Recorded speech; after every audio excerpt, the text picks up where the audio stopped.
വിശ്വസിക്കുമെന്ന് എനിക്കറിയില്ല. വിരൽ വെച്ചിട്ട് മോഷൻ പുറത്തേക്ക് എടുക്കുന്ന ഒരു കണ്ടീഷനുണ്ട്. അയ്യോ, എന്തോ മെഡിസിൻ വെച്ചിട്ട് എന്തൊക്കെയാണ് ചെയ്തത്, പക്ഷേ മലദ്വാരം ഭയങ്കരമായിട്ട് ചുരുങ്ങിപ്പോയി. അയാൾക്കിപ്പോൾ മോഷൻ പോകണമെങ്കിൽ എനിക്ക് പൈൽസ് ഉണ്ട്, എനിക്കതിന് വേണ്ടിയിട്ട് ട്രീറ്റ്മെൻറ്റ് വേണമെന്ന് തുറന്ന് സംസാരിക്കാൻ, അതിന് വേണ്ടി ട്രീറ്റ്മെൻറ്റ് എടുക്കാനും മലയാളിക്ക് മൊത്തത്തിലൊരു മടിയുണ്ടോ? ഒരു കീഴ്വായു ശല്യമാണെങ്കിൽ ആളുകൾ പറയില്ല. അതുപോലെ തന്നെയാണ് പൈൽസിന്റെ കാര്യം. ആളുകൾക്ക് ഒരു കോമൺ ആയിട്ടുള്ള ധാരണയുണ്ട്, മലദ്വാരത്തിന്റെ അവിടെ എന്ത് ബുദ്ധിമുട്ട് വന്നാലും അത് പൈൽസ് ആണ്. ഈ പൈൽസ് ഉള്ളിൽ നിന്ന് തള്ളി വരുന്ന ഒരു അവസ്ഥയിൽ ഉണ്ടാവും. അതായത് പുറത്തേക്ക് തന്നെ തള്ളി വന്ന് പിന്നെ നമ്മളൊരു മോഷൻ പോയതിന് ശേഷം നമ്മൾ മാനുവലി വിരൽ വെച്ച് തള്ളി അത് ഉള്ളിലോട്ട് കയറ്റി വെക്കണം എന്നുള്ളൊരു സ്റ്റേജിലോട്ട് പോകും. പേഷ്യൻസ് ഇങ്ങനെയാണ് പറയുക, എനിക്കവിടെ മുളക് അരച്ച് പരട്ടിയ പോലുള്ള വേദനയാണ്, അല്ലെങ്കിൽ ബ്ലേഡ് കൊണ്ട് വരഞ്ഞാൽ എത്ര വേദനയുണ്ടോ അതുപോലത്തെ വേദനയാണ് എനിക്ക്. അത് മോശം പോയി കഴിഞ്ഞാൽ ഒരു 3 മണിക്കൂർ 2 മണിക്കൂറൊക്കെ ആ വേദനയും ഉണ്ടാവും അവർക്ക്. മതിലുകളിലൊക്കെ ഒട്ടിച്ചാക്കുന്ന മൂലക്കുരുവിന് ശാശ്വത പരിഹാരം എന്ന് പറഞ്ഞിട്ടുള്ള പോസ്റ്ററുകളായിരിക്കും. മൂലക്കുരുവാണോ? അതായത് നിങ്ങൾ താറാമുട്ട പുഴുങ്ങി കഴിച്ച പിള്ളേരെ അത് നല്ലതാ, ക്യൂർ ആവും. ഈ ഫോണുമായിട്ട് ബാത്റൂമിൽ പോയിട്ട് അമിത സമയം നമ്മൾ ബാത്റൂമിൽ ചെലവഴിക്കുന്നത് പൈൽസ് വരാനുള്ള സാധ്യത കൂട്ടുന്നുണ്ടോ? വായ അടച്ച് ഉറങ്ങാൻ പറ്റാത്ത ആളുകളുണ്ടാവും.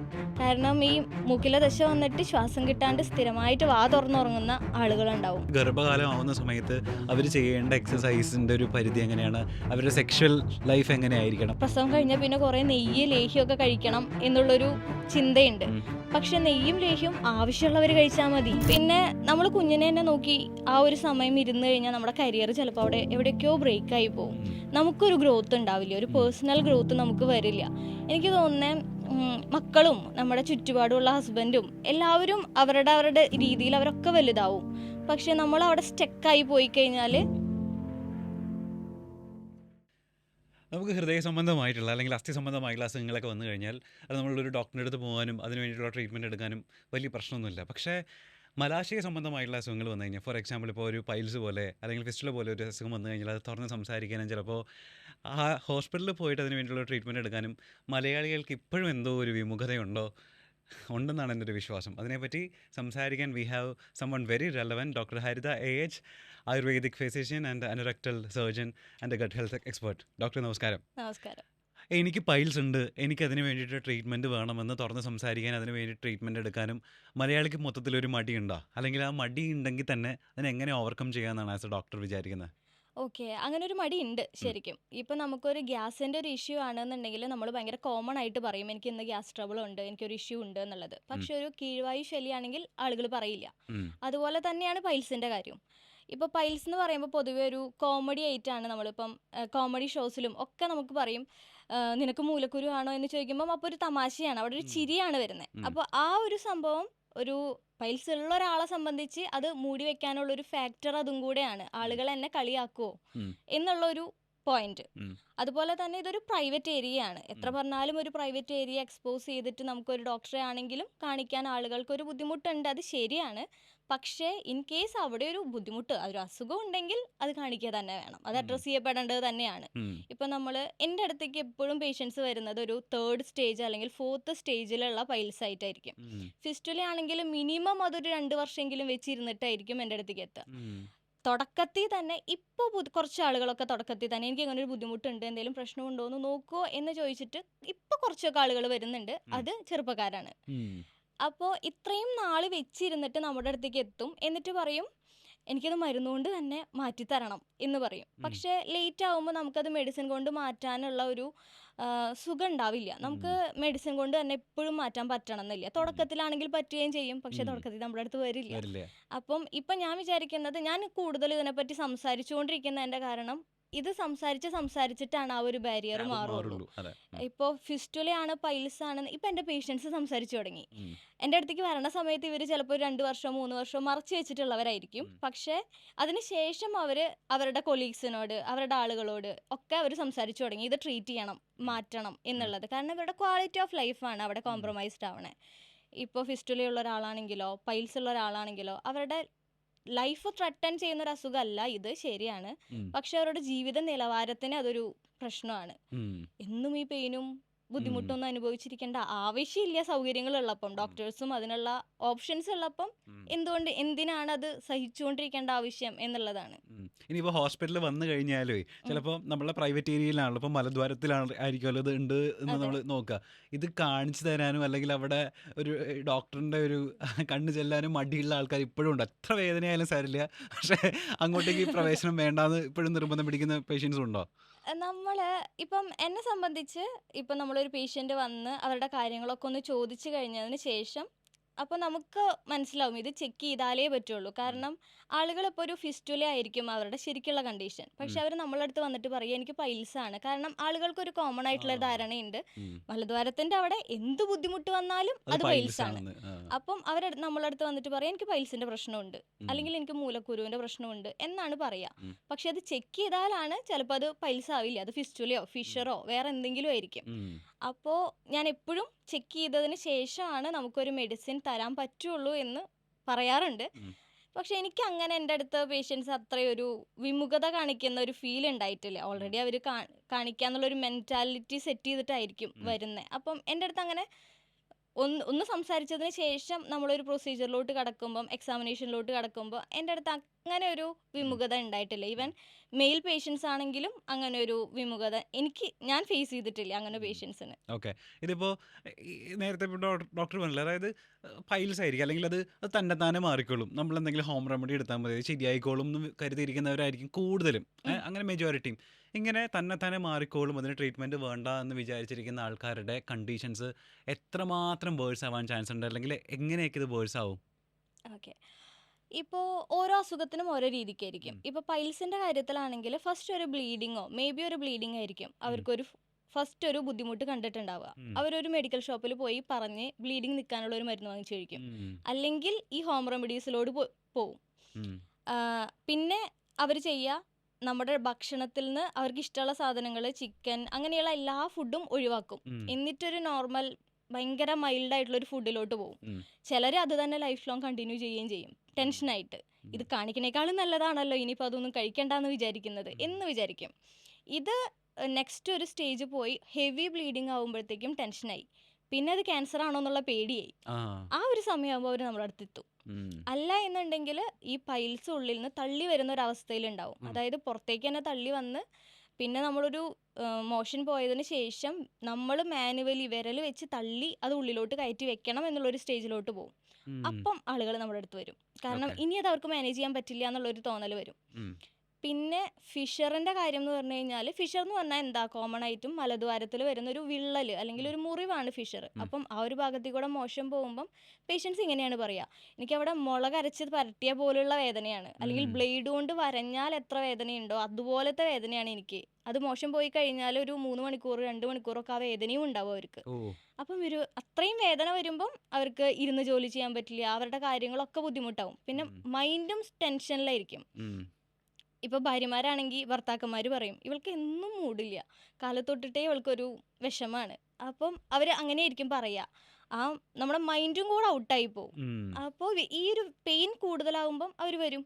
അതുപോലെ ഫിസ്റ്റുലയുടെ കാര്യമാണെങ്കിൽ പഴുപ്പും ബ്ലഡും പുറത്തേക്ക് പൊട്ടി വരിക എന്നുള്ളതായിരിക്കും. അതിൻ്റെ ഒരു ഡിസ്ചാർജ് ഇങ്ങനെ വന്നുകൊണ്ടിരിക്കും, നമ്മുടെ ഡ്രസ്സ് നനയും. അപ്പോൾ ആ ഒരു ബുദ്ധിമുട്ട് വരുമ്പം അവർക്കൊരു നല്ലൊരു ഫംഗ്ഷന് പോകുമ്പോഴത്തേക്കും അവർക്കൊരു ഓക്വേർഡാണ് ഫീൽ ചെയ്യുക. നല്ല ഡ്രസ്സ് ഇടുമ്പോൾ ചിലപ്പോൾ സ്മെല്ലുണ്ടായിരിക്കും. അപ്പോൾ അതൊക്കെ അവർക്കൊരു ബുദ്ധിമുട്ടാണ്. ആ ഒരു സിവിയർ സ്റ്റേജിലെത്തുമ്പോൾ അവർ വരും. ഓ. തുടക്കത്തിലാണ് ഒരു ഏറ്റവും ഇനീഷ്യൽ സ്റ്റേജിൽ വന്നാൽ മരുന്നുകൊണ്ട് മാറ്റുന്ന കാര്യം ഇതുപോലൊരു സിവിയർ സ്റ്റേജിൽ എത്തിയിട്ട് ഒരു പ്രൊസീജിയറിലോട്ട് എത്തണം എന്നുള്ള രീതിക്ക് എത്തും. ആ സമയത്ത് വരും. ഉം. ഞാനിങ്ങനെ ഒരു ആർട്ടിക്കിൾ വായിക്കണ്ടായി, അതായത് നമ്മൾ ഭക്ഷണം കിട്ടാതിരിക്കുന്ന സമയത്ത് നമുക്കൊരു ഡിപ്രഷൻ വരില്ലേ, അതായത് ഉം. ഭക്ഷണം കഴിച്ചില്ലെങ്കിൽ നമുക്ക് എന്തോ ഒരു ഭയങ്കര മാനസികമായിട്ടുള്ള ഭയങ്കര ഡൗൺ വരത്തില്ലേ, ഉം. സെയിം സംഭവമാണ്. അതായത് നമ്മളുടെ ഈ പറഞ്ഞ പോലെ ഗട്ട് ശരിയല്ല, അതല്ലെങ്കിൽ ആ നമ്മുടെ മലാശയ സംബന്ധമായിട്ടുള്ള എന്തെങ്കിലും പ്രശ്നങ്ങൾ ഉണ്ടെന്നുണ്ടെങ്കിൽ നമുക്ക് ചെറിയൊരു ഡിപ്രഷൻ പോലെ ഉണ്ട് മാനസികമായിട്ടും അത് നമ്മളെ ഭയങ്കരമായിട്ട് ബാധിക്കും എന്നുള്ളത് ഉണ്ട് അത് എത്രമാത്രം ശരിയാണെന്നാണ് വിചാരിക്കുന്നത്? വളരെ ശരിയാണ്. നമുക്ക് നമ്മുടെ ഗട്ട് എന്ന് പറയുന്ന കുടൽ, നമ്മുടെ ദഹന സംബന്ധമായിട്ടുള്ള ആ ഒരു ഭാഗം, ഈ കുടലിലാണ് നമ്മുടെ സെറോട്ടോണിൻ എന്ന് പറയുന്ന ഒരു ഹോർമോൺ പ്രൊഡ്യൂസ് ചെയ്യുന്നത്. ഉം. നമ്മുടെ ഗട്ട് ബാക്ടീരിയാസൊക്കെ കൂടെ റിയാക്ട് ചെയ്തിട്ടാണ് ഈ ഹോർമോണിൻ്റെ പ്രൊഡക്ഷൻ വരുന്നത്. ഉം. ഇതാണ് നമ്മുടെ ഒരു നമുക്കൊരു മൂഡ് നന്നായിട്ട് നിർത്തുന്ന ഒരു ഹോർമോണാണിത്. ഉം. അപ്പോൾ നമുക്കൊരു സന്തോഷമുള്ള ഒരു സ്റ്റേറ്റ് കിട്ടും, നമുക്ക് ടെൻഷനൊന്നും ഇല്ലാണ്ട് വർക്ക് ചെയ്യാനുള്ളൊരു മൈൻഡ് കിട്ടും, അതുപോലെ നമുക്കൊരു എനർജി കിട്ടും. ഇതൊക്കെ ഈ ഒരു സെറോട്ടോണിൻ്റെ പ്രൊഡക്ഷൻ നല്ല രീതിയിലാണ് എന്നുണ്ടെങ്കിൽ നടക്കും. ഉം. പക്ഷെ നമ്മുടെ ഗട്ട് അപ്സെറ്റ് ആണ്, നമ്മുടെ ദഹനം കറക്റ്റായിട്ടല്ല നടക്കുന്നതെന്ന്, നമ്മുടെ ഗട്ടിലെ മൈക്രോബ്സും ഒക്കെ കറക്റ്റായിട്ടല്ല വർക്ക് ചെയ്യുന്നതെന്നുണ്ടെങ്കിൽ ഈ സെറോട്ടോണിൻ വേണ്ട പോലെ പ്രൊഡ്യൂസ് ചെയ്യില്ല. ഓക്കെ. അപ്പോൾ നമുക്ക് മൂഡ് സ്വിങ്സ് ആയിരിക്കും, ആങ്സൈറ്റി ആയിരിക്കും, സ്ട്രെസ് ആയിരിക്കും. ഉം. ഇപ്പോൾ ഈ ഗട്ട് മൈക്രോബ് എന്ന് പറയുന്ന ഒരു സ്റ്റഡിയും അതുപോലെ അതിൻ്റെ പഠനങ്ങളൊക്കെ ആ ഒരു ടേമും ഗട്ട് ബ്രെയിൻ ആക്സിസ് എന്നൊക്കെ പറയുന്ന ടേമും ഗട്ട് മൈക്രോബ്സ് എന്ന് പറയുന്ന ടേമൊക്കെ ഇപ്പോഴാണ് നമ്മളിപ്പോൾ പറഞ്ഞു തുടങ്ങിയത്, അല്ലെങ്കിൽ വളരെ റീസെൻ്റ് ആയിട്ട്. പക്ഷേ ആയുർവേദത്തിൻ്റെ കാര്യത്തിലാണെങ്കിൽ നമ്മൾ ഇതിനെ അഗ്നി എന്ന് പറയും. നമ്മുടെ ഡൈജഷൻ, ഇപ്പം ഒരുവിധം എല്ലാ ആയുർവേദ ഡോക്ടേഴ്സും ഫസ്റ്റ് ഏത് അസുഖത്തിന് വന്നാലും നമ്മൾ അഗ്നിയാണ് ചോദിക്കുക. അതായത് നമ്മുടെ ദഹനം എങ്ങനെയുണ്ട്. പിന്നെ അതിനുണ്ട്, ദഹനം എങ്ങനെയുണ്ട് എന്ന് നമ്മൾ ചോദിക്കുമ്പം നമ്മൾ ഉദ്ദേശിക്കുന്നത് ഇൻ ഡെപ്ത് ആണ്. അതായത് ഗ്യാസ് ഉണ്ടോ, ബ്ലോട്ടിങ് വരുന്നുണ്ടോ, നിങ്ങൾക്ക് ഫുഡ് കഴിച്ചാൽ കുറച്ച് കഴിയുമ്പോഴത്തേക്കും വീണ്ടും വീണ്ടും വിശക്കുന്നുണ്ടോ, ക്രേവിങ്സ് ഉണ്ടോ, അതുപോലെ മോഷൻ ഒരു ദിവസം എത്ര തവണ പോവും, അത് ഹാർഡ് സ്റ്റൂൾസ് ആണോ ലൂസാണോ, എത്ര ഇപ്പം നമുക്ക് ടെൻഷൻ വന്നാൽ അപ്പം തന്നെ മോഷൻ പോകണമെന്നുണ്ടോ, അങ്ങനെയുള്ള ഒരുപാട് ഫാക്ടേഴ്സാണ് നമ്മൾ അഗ്നി എന്ന് പറയുന്നത് കൊണ്ട്. ഇപ്പം ദഹനം ശരിയാണോ എന്നുള്ള ഒരു ഒറ്റ വാക്കിൽ ഞങ്ങൾ ചോദിക്കുന്നത് ഇത്രയും കാര്യങ്ങളാണ്. എന്നിട്ട് ഡെപ്തിലോട്ട് പോവുക എന്നുള്ളതാണ്. അപ്പം ഈ അഗ്നിയുടെ ഒരു എന്താ പറയുക, ഒരു മോഡേൺ കോറിലേഷൻ അല്ലെങ്കിൽ ഒരു മോഡേൺ സയൻസ് അതുമായിട്ട് കണക്ട് ചെയ്യുന്നൊരു സംഭവം തന്നെയാണ് ഗട്ട് മൈക്രോബ് എന്ന് പറയുന്ന സ്റ്റഡിയും ഒക്കെ വന്നിരിക്കുന്നത്. അപ്പം ഇത് നമ്മുടെ ബ്രെയിൻ ആക്സസ് ആയിട്ട് കണക്റ്റഡ് ആണ്, നമ്മുടെ മൂഡ് സ്വിങ്സിനും ഒക്കെ ഫാക്ടർ തന്നെയാണ്. ഈ നമ്മൾ ഈ മൂലക്കുരുവിൻ്റെ ഉള്ളൊരു അത് തുറന്ന് സംസാരിക്കുന്നതിനൊക്കെ ഒരു ടാബും ഉണ്ട്. ആ സോഷ്യൽ സ്റ്റിഗ്മ മാറ്റണം എന്ന് പറയുന്ന പോലെ തന്നെ ഇവിടെ മറ്റൊരു തെറ്റിദ്ധാരണയുണ്ട് നമ്മൾക്ക് എല്ലാവർക്കും ഇടയിൽ. അതായത് ഇത് നമ്മൾ ഈ പറഞ്ഞ ഹോസ്പിറ്റലിൽ പോയിട്ട് ട്രീറ്റ്മെൻറ്റ് എടുക്കാനും തുറന്ന് സംസാരിക്കാനും മടിയാണ്. അപ്പോൾ നമ്മളുടെ എളുപ്പം നമുക്ക് അവൈലബിൾ ആയിട്ടുള്ള ഈ മതിലുകളിലൊക്കെ ഒട്ടിച്ചാക്കുന്ന മൂലക്കുരുവിന് ശാശ്വത പരിഹാരം എന്ന് പറഞ്ഞിട്ടുള്ള പോസ്റ്ററുകളായിരിക്കും. ഇതിന് ഇത്ര മുറിവൈദ്യന്മാരുണ്ടായിരിക്കും, അല്ലെങ്കിൽ കപട വൈദ്യന്മാരുണ്ടാവും. ഇത് ഇങ്ങനെ വിളിച്ച് പോകുന്ന ആൾക്കാരുടെ അപകട സാധ്യത എത്രമാത്രം ഉണ്ടെന്നാണ് ഇപ്പോൾ വിചാരിക്കുന്നത്? കേരളം പോലുള്ള സ്ഥലത്ത് അതിൻ്റെ സാധ്യത എത്രമാത്രം ഉണ്ട്? ഇപ്പോൾ ആയിട്ട് അത് അത്രയും പോസ്റ്ററുകൾ കുറഞ്ഞിട്ടുണ്ടെന്നാണ് എനിക്ക് തോന്നുന്നത്. അല്ലെങ്കിൽ നമ്മളൊരു പത്രത്തിന്റെ ഒരു സൈഡിലൊക്കെ കുറെ വാർത്തകളിലൊക്കെ ഉണ്ടാവും ഒരു കുഞ്ഞുകോളം, മൂലക്കുരു ഉപകന്ധരം മലദ്വാരത്തിലെ വിള്ളൽ ഒറ്റ ദിവസം കൊണ്ട് ചികിത്സിച്ച്, ഓപ്പറേഷൻ ഇല്ല, പ്രൊസീജിയർ ഇല്ല, മരുന്നില്ല, ഒന്നും ഇല്ലാതെ ഒറ്റ ദിവസം കൊണ്ട് മാറ്റി തരുന്നു. ഒറ്റ ദിവസം കൊണ്ട് ചിലപ്പം പേഷ്യൻ്റേ മാറിപ്പോകുന്നത് എനിക്ക് തോന്നിയിട്ടുള്ളത്. കാരണം ഇത് ഒറ്റ ദിവസം കൊണ്ട്, ഇപ്പം ഞങ്ങളെ സംബന്ധിച്ച് ഞാൻ ചെയ്യുന്ന പ്രൊസീജിയർ എന്ന് പറഞ്ഞാൽ ഒറ്റ ദിവസത്തെ പ്രൊസീജിയർ തന്നെയേ ഉള്ളൂ. ഞാൻ ഡേ കെയർ ആയിട്ടാണ് പ്രൊസീജിയർ ചെയ്യാറ്. കാലത്ത് വന്ന് വൈകുന്നേരം ഇവരെ ഡിസ്ചാർജ് ചെയ്യും. പക്ഷേ അതിന് നമുക്കൊരു പ്രോട്ടോകോൾ ഉണ്ട്, അതിന് കറക്റ്റായിട്ടുള്ളൊരു രീതി ഉണ്ട്, എല്ലാം ഉണ്ട്. പക്ഷേ ഈ വ്യാജവൈദ്യന്മാരുടെ അടുത്തേക്ക് പോയി കഴിഞ്ഞിട്ട് അതിന് വരുന്ന കോംപ്ലിക്കേഷൻസ് മാനേജ് ചെയ്യാനാണ് ഞങ്ങൾക്ക് ഏറ്റവും പാട്. അവിടെ ചെന്നിട്ട് ചിലപ്പം എനിക്കൊരു പേഷ്യൻ്റ് ഉണ്ട്, അയാൾ ഏതോ ഈ പറയുന്ന പോലത്തെ ഒരു സ്ഥലത്താണ് പോയത്, എന്തോ മെഡിസിൻ വെച്ചിട്ട് എന്തൊക്കെയാണ് ചെയ്തത്, പക്ഷേ മലദ്വാരം ഭയങ്കരമായിട്ട് ചുരുങ്ങിപ്പോയി. ആൾക്കിപ്പോൾ മോശം പോകണമെങ്കിൽ ഭയങ്കര പാടാ. ആള് വിശ്വസിക്കുമെന്ന് എനിക്കറിയില്ല, വിരൽ വെച്ചിട്ട് മോഷൻ പുറത്തേക്ക് എടുക്കുന്ന ഒരു കണ്ടീഷനുണ്ട്. അങ്ങനെ ചെയ്യുന്ന ആളുകളുണ്ട്. അത് ഈ കോംപ്ലിക്കേഷൻ ആയിട്ടാ. അത് കറക്റ്റായിട്ട് നിങ്ങളൊരു സ്ഥലത്ത് ഇപ്പം നല്ലൊരു ഡോക്ടറുടെ അടുത്തേക്ക് പോയി കഴിഞ്ഞാൽ അയാൾ കൃത്യമായിട്ട് ഗൈഡ് ചെയ്യുന്നത് പോലെയല്ല ഈ പേരും ഊരും ഒന്നും ഇല്ലാണ്ടുള്ള ഈ ഒരു ഫോൺ നമ്പർ മാത്രം കണക്ട് ചെയ്തിട്ട് ഒരു സ്ഥലത്തേക്ക് പോകുമ്പോൾ ഉണ്ടാവുക. അത് ഈ ഒരു സ്റ്റിഗ്മ കാരണമാണ് ആളുകൾ പോവാത്തതും. അതാവുമ്പോൾ ആരും അറിയില്ലല്ലോ, അവിടെ അധികം ആളുകൾ ഉണ്ടാവില്ല, അതൊരു ഹോസ്പിറ്റലൊന്നും അല്ല, അറിയില്ല എന്നുള്ള ഇതിലാണ് പോണേ. പക്ഷെ ആ പേഷ്യന്റ് തന്നെ ലോകത്തില്ലാണ്ടായി പോകുന്ന എനിക്ക് തോന്നണേ. അങ്ങനത്തെ ഒരുപാട് പ്രശ്നങ്ങളുണ്ട്. ഓക്കെ. നമ്മളുടെ ചുറ്റുമേ ഈ പറയുന്ന പോലെ പൈൽസുമായിട്ട് ബന്ധപ്പെട്ടിട്ട് അല്ലെങ്കിൽ മലാശയ രോഗങ്ങളുമായിട്ട് ബന്ധപ്പെട്ടിട്ട് ഒരുപാട് മിത്തുകളും ഒക്കെ കിടക്കുന്നുണ്ട്. അതിൽ ഏതൊക്കെയാണ് മിത്തുകൾ, ഏതൊക്കെയാണ് റിയൽ ഫാക്റ്റ് എന്നുള്ളത് ഒന്ന് പറഞ്ഞു തന്നാൽ മതി. അതിൽ ആദ്യത്തെ മിത്ത്, എല്ലാ ബ്ലീഡിങ്ങും ഈ പറഞ്ഞ പോലെ പൈൽസ് ആണെന്ന് വിചാരിക്കുന്ന ഒരു കൂട്ടമുണ്ട് നമുക്ക് ചുറ്റും. അങ്ങനെ എല്ലാ ബ്ലീഡിങ്ങും പൈൽസ് ആണോ? അല്ല, എല്ലാ ബ്ലീഡിങ്ങും പൈൽസ് അല്ല. അതൊരു മിത്താണെന്നല്ല, അതൊരു അറിവില്ലായ്മയാണ്. ഇപ്പോൾ പൈൽസിൻ്റെ ഒരു ബ്ലീഡിങ് ഒരു തരത്തിലാണ്, ഫിഷറുള്ള ആളുകൾക്കുള്ള ഒരു ബ്ലീഡിങ് വേറൊരു തരത്തിലാണ്. അതുപോലെ ഫിസ്റ്റുലയിൽ ചിലപ്പോൾ പഴുപ്പിൻ്റെ കൂടെ ബ്ലഡ് വരാം, ഇതല്ലാതെ ക്യാൻസറിന് ബ്ലഡ് വരാം, അതല്ലാതെ നമ്മുടെ കുടൽ സംബന്ധമായിട്ടുള്ള ചില അസുഖങ്ങളിൽ ബ്ലഡ് വരാം. അങ്ങനെ പല കാര്യങ്ങളും ഉണ്ട്. ഈ ബ്ലഡിൻ്റെ നേച്ചറൊക്കെ അനുസരിച്ചിട്ടൊക്കെ നമുക്ക് അതിനൊരു നമുക്കിപ്പോൾ ഡോക്ടേഴ്സിന് അതിനൊരു ഇതുണ്ടാവും, ഇത് പൈൽസിൻ്റെ അല്ല, ഈ പൈൽസിൻ്റെ തന്നെ ബ്ലഡിന് ഈ കളറല്ല, ഈ രീതിയല്ല എന്നുള്ള കാര്യങ്ങളൊക്കെ ഉണ്ടാവും. അതൊരു ഡോക്ടറെ അടുത്ത് പോയി പറഞ്ഞാൽ തന്നെ ആ ഒരു കൺഫ്യൂഷൻ അവിടെ മാറും. ഓക്കെ. ഇനി ഇനി അടുത്ത സാധനം, അതായത് എൻ്റെ അമ്മയൊക്കെ എപ്പോഴും പറയുന്ന കാര്യമാണ്, മൂലക്കുരുവാണോ, അതായത് നിങ്ങൾ താറാമുട്ട പുഴുങ്ങി കഴിച്ച് പിള്ളേരെ അത് നല്ലതാ, അതോ ക്യൂർ ആവും, കുറേ ആഹാ. നാളിങ്ങനെ വെറും വയലിങ്ങനെ താറാമുട്ടയും ഈ പറഞ്ഞ തുളസി നീരും കൂടെ അരിച്ച് കലക്കി കുടിച്ചു കഴിഞ്ഞാൽ, താറാമുട്ടയും ഞാൻ പറയാലോ തൊട്ടാവാടി ആ. തൊട്ടാവാടിയുടെ നീരും കൂടെ കഴിച്ചു കഴിഞ്ഞാൽ ഈ പറഞ്ഞ പോലെ സുഖമായി എന്ന് ആ. വിചാരിക്കുന്ന ആൾക്കാരുണ്ട്. അവരോട് എന്താ പറയാനുള്ളത്? അത് മിത്താണോ ഫാക്റ്റാണോ? ആരുടെയെങ്കിലും ഒക്കെ ചിലപ്പോൾ പണ്ട് കാലത്ത് അങ്ങനെ മാറിയിട്ടുണ്ടാവുമായിരിക്കാം. ഉം. പക്ഷേ നമ്മൾ അതിന് അങ്ങനത്തെ ഒരു ഒറ്റമൂലിയിൽ നമ്മൾ വിശ്വസിച്ചിട്ട് ഇരിക്കരുത്. ഉം. കാരണം ഞാൻ പഠിക്കണ സമയത്താണ് എൻ്റെ അച്ഛൻ എനിക്ക് നഷ്ടപ്പെട്ടത്. അപ്പോൾ എൻ്റെ അച്ഛന് മഞ്ഞപ്പിത്തമായിരുന്നു ഉം. തുടക്കത്തിൽ. അപ്പം എനിക്കും അതിന് ഡയറക്റ്റ് ചെയ്യാൻ വേണ്ടിയിട്ടുള്ള ബുദ്ധി അന്നില്ലായിരുന്നു. ഉം. അപ്പം ഒറ്റമൂലിയാണ് കഴിച്ചുകൊണ്ടിരുന്നത്. ഉം. ഒറ്റമൂലി കഴിച്ചുകൊണ്ടിരുന്നു. അപ്പം നമ്മൾ അപ്പം അന്നത്തെ എൻ്റെ ഉള്ള ബുദ്ധിക്ക് ഞാൻ പറയുന്നുണ്ട് നമുക്കൊരു ഹോസ്പിറ്റലിൽ പോവാം. പക്ഷേ അങ്ങനെയല്ല, ഇത് മഞ്ഞപ്പിത്തത്തിന് ഒറ്റമൂലിയാണ് നല്ലത് എന്നാണ് പറഞ്ഞത്. പക്ഷേ നമ്മളത് ഒറ്റമൂലി കഴിച്ചുകൊണ്ടിരുന്ന് ഹോസ്പിറ്റലിൽ എത്തുമ്പോഴത്തേക്കും സ്റ്റേജ് ഒരുപാട് വേഴ്സായി പോയിട്ടുണ്ടായിരുന്നു. ഉം. അപ്പോൾ എനിക്ക് ആളെ നഷ്ടമായി, എൻ്റെ ചെറുപ്പത്തിലേ നഷ്ടമായി. അപ്പോൾ ഞാൻ എപ്പോഴും എനിക്ക് മനസ്സിലൊരു ഗിൽറ്റാണ്, ഒരു വിഷമമാണ്, ഗിൽറ്റാണോ എന്തോ വിഷമമാണ്. എന്തിനാണ് അന്ന് അത്രയും ടൈം കളയാണ്ടിരുന്നെങ്കിൽ, പെട്ടെന്ന് പോയിരുന്നെങ്കിൽ എനിക്കിപ്പോഴും ആൾ കൂടെ ഉണ്ടായിരുന്നേനെ എന്നൊരു തോന്നൽ എപ്പോഴും എനിക്ക് തോന്നാറുണ്ട്. ഉം. അപ്പോൾ അതുപോലെ തന്നെയാണ്. പക്ഷെ അത്രയും വലിയൊരു വേഴ്സ് സിറ്റുവേഷനിലേക്ക് പോവില്ല. എന്നാൽ പോലും ഈ ഒറ്റമൂലി കഴിച്ചുകൊണ്ടിരിക്കുമ്പം അങ്ങനെ ഒരു പ്രശ്നമുണ്ട്. ഇതൊരു വേഴ്സ് ആയിട്ടുള്ളൊരു സിറ്റുവേഷനിലേക്ക് ഇത് ചെന്നെത്തും ഒരുപാട് പേർക്ക്. ഉം. എന്നിട്ട് പിന്നെ ചെറിയൊരു ആണി കൊണ്ട് എടുക്കേണ്ട കാര്യം പിന്നെ ഒരു തുമ്പ കൊണ്ട് എടുക്കേണ്ട ഒരു അവസ്ഥയിലോട്ട് വന്ന് പെടും. ഉം. ഇപ്പോൾ താറാമുട്ടയാണെങ്കിലും കോഴിമുട്ടയാണെങ്കിലും നമ്മൾ ശ്രദ്ധിക്കേണ്ട കാര്യം നമുക്ക് കോൺസ്റ്റിപ്പേഷൻ ഉണ്ടാവരുത് എന്നുള്ളതാണ്. ഉം. മുട്ടയിൽ ഫൈബർ കണ്ടന്റ് കുറവാണ്. ഉം. അപ്പോൾ നമുക്ക് കോൺസ്റ്റിപ്പേഷൻ വരാനുള്ള സാധ്യത അവിടെയുണ്ട്. ഉം. താറാമുട്ടയൊക്കെ തണുപ്പ് സ്വഭാവമാണ് എന്നൊക്കെ പറയാറുണ്ട്. പക്ഷേ ആയുർവേദത്തിൽ പറയാറ് രണ്ടും ഉഷ്ണവീര്യം തന്നെയാണ്. ആണോ? ആ. ഓക്കെ. അപ്പം അങ്ങനെയുള്ള ആൾക്കാർ ഈ പറഞ്ഞ തന്നെ താനെ സ്വയം പരീക്ഷിക്കുന്ന ഈ ട്രീറ്റ്മെന്റ് എടുക്കുന്ന ആൾക്കാരൊക്കെ ഉണ്ടെന്നുണ്ടെങ്കിൽ എത്രയും വേഗം നമ്മളുടെ ഡോക്ടറെ ക്ലിനിക്കിലേക്ക് അടുത്ത് വരിക. പോവാ. അതെ. അതെ. ഇനി കോൺസ്റ്റിപ്പേഷൻ മൂലമാണ് പൈൽസ് ഉണ്ടാകുന്നതെന്ന് പറയുന്ന ആൾക്കാരുണ്ട്. ഉം. അത് സത്യമാണോ? കോൺസ്റ്റിപ്പേഷൻ ഒരു ഫാക്ടറാണ് പൈൽസിന്. ഉം. ഇപ്പോൾ ഒരു സ്ഥിരമായിട്ട് കോൺസ്റ്റിപ്പേഷൻ ഉള്ള മലബന്ധമുള്ള ആളുകൾക്ക് നമ്മൾ എക്സാമിനേഷൻ ചെയ്യുമ്പം ഒരു ഫസ്റ്റ് ഡിഗ്രിയോ സെക്കൻഡ് ഡിഗ്രിയോ പൈൽസ് കാണാറുണ്ട്. ഉം. നമ്മുടെ ദഹനം കറക്റ്റ് അല്ലാണ്ടാവുമ്പോൾ തന്നെയാണ്. ഇപ്പം മന്ദാഗ്നി എന്ന് പറയും ആയുർവേദത്തിൽ. ആയുർവേദത്തിൻ്റെ ടേംസ് ഒക്കെ സാൻസ്ക്രിറ്റാണ്. അപ്പോൾ കോമൺ ആളുകൾക്ക് മനസ്സിലാവാൻ ബുദ്ധിമുട്ടാണ്. ഉം.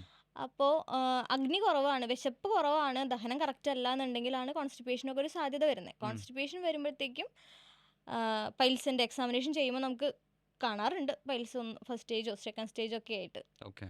ഇനി അടുത്തതാണ് ഈ ഫോണുമായിട്ട് ബാത്റൂമിൽ കയറുന്ന ഒരു സിനാരിയോ ഇപ്പോൾ വളരെ കോമൺ ആണ്. ഈ അതെ. ഫോണുമായിട്ട് ബാത്റൂമിൽ പോയിട്ട് അമിത സമയം നമ്മൾ ബാത്റൂമിൽ ചിലവഴിക്കുന്നത് പൈൽസ് വരാനുള്ള സാധ്യത കൂട്ടുന്നുണ്ടോ? ഉണ്ട്. ഉണ്ട്. നമ്മൾ ഒരുപാട് സ്ട്രെയിൻ ചെയ്യേണ്ടി വരും. ആ ഒരു സമയം ഒന്ന് ലോങ് സിറ്റിംഗ് ആണ്. അവിടെ ഒരുപാട് സമയം നമ്മൾ വേണ്ടതിൽ കൂടുതൽ സമയം അവിടെ സ്പെൻഡ് ചെയ്യും. ഉം.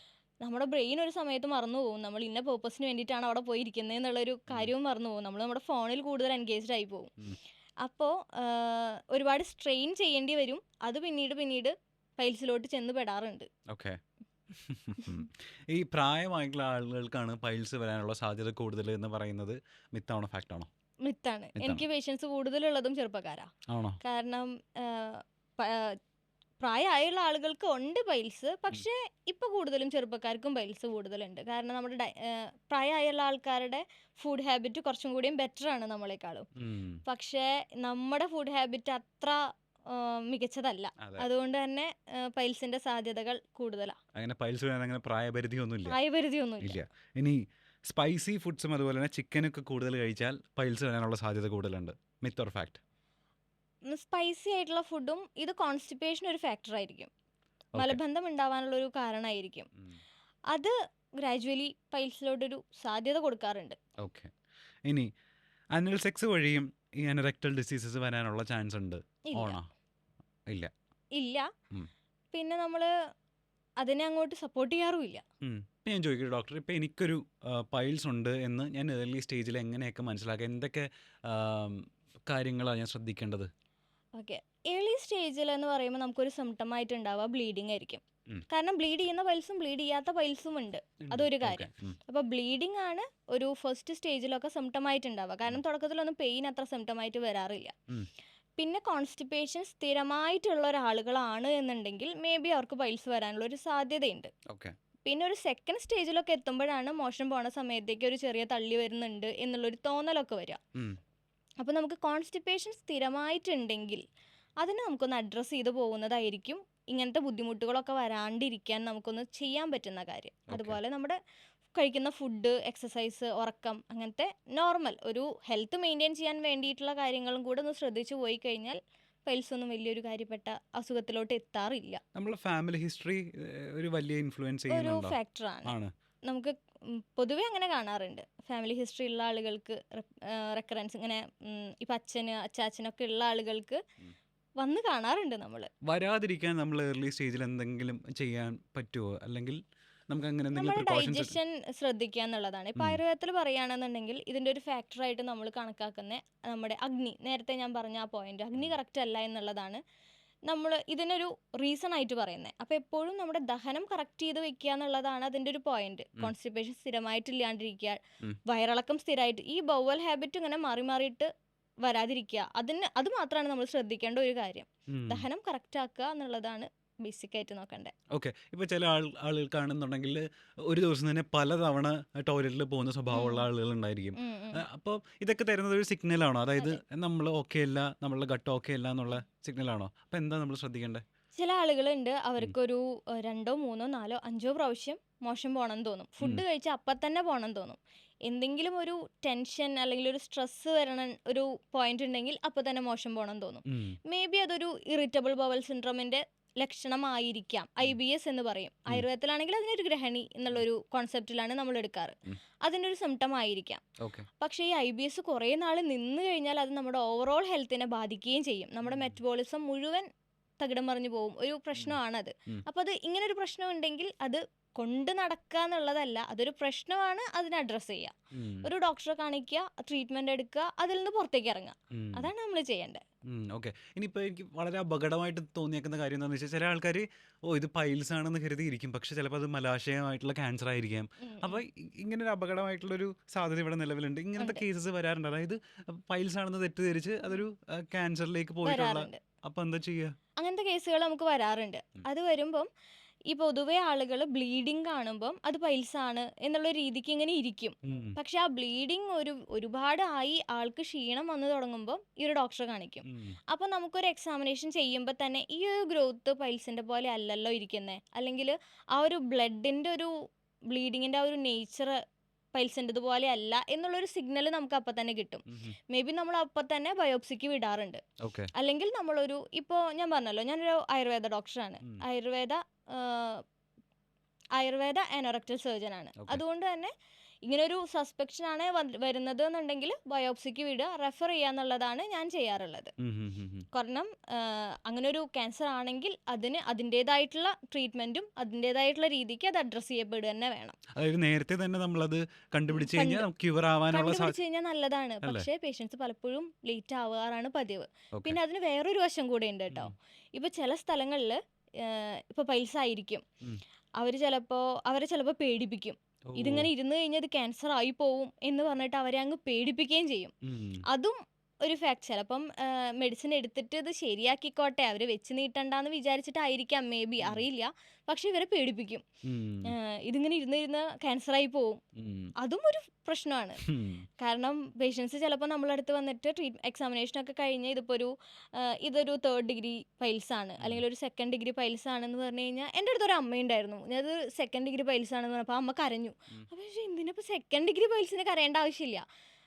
പക്ഷെ അവർ പറഞ്ഞു, ഞാൻ മുന്നൊരു സ്ഥലത്ത് പോയി, അപ്പോൾ അവർ പറഞ്ഞു ഇത് ക്യാൻസർ ആവും, ഇപ്പം തന്നെ അത് എന്തെങ്കിലും ചെയ്യണം, അല്ലെങ്കിൽ ഇത് ക്യാൻസറായി പോകുമെന്ന് പറഞ്ഞിട്ട് ഞാൻ പേടിച്ചിട്ടാണ് മോളെ ഇങ്ങോട്ട് വന്നേ എന്ന് എൻ്റെ അടുത്തൊരു അമ്മ പറഞ്ഞിട്ടുണ്ട്. അപ്പോൾ എനിക്ക് തോന്നി അങ്ങനെ അത്രയും പേടിപ്പിക്കണ്ടായിരുന്നു. കാരണം ഇത് അങ്ങനെ ഒരു സാധ്യത ഇല്ലല്ലോ ബേസിക്കലി. അതായത് പൈൽസ് വന്നിട്ട് പിന്നെ അത് ക്യാൻസർ ആയി മാറാനുള്ള സാധ്യത ഇല്ല ബേസിക്കലി. പൈൽസ് ഇരുന്നിരുന്നിരുന്നിരുന്ന് അത് ക്യാൻസർ ആവില്ല. ക്യാൻസറിൻ്റെതായിട്ടുള്ള കാര്യങ്ങളും ഇപ്പം നമുക്ക് എക്സാമിനേഷൻ ചെയ്യുമ്പോൾ തന്നെ അത് അറിയാൻ പറ്റും, ഇത് പൈൽസ് ആണോ അതോ പൈൽസ് അല്ലാത്ത സംതിങ്, അതൊരു ഡിഫറെൻ്റ് ആണല്ലോ ആ ഒരു ഗ്രോത്ത് എന്നുള്ളത്.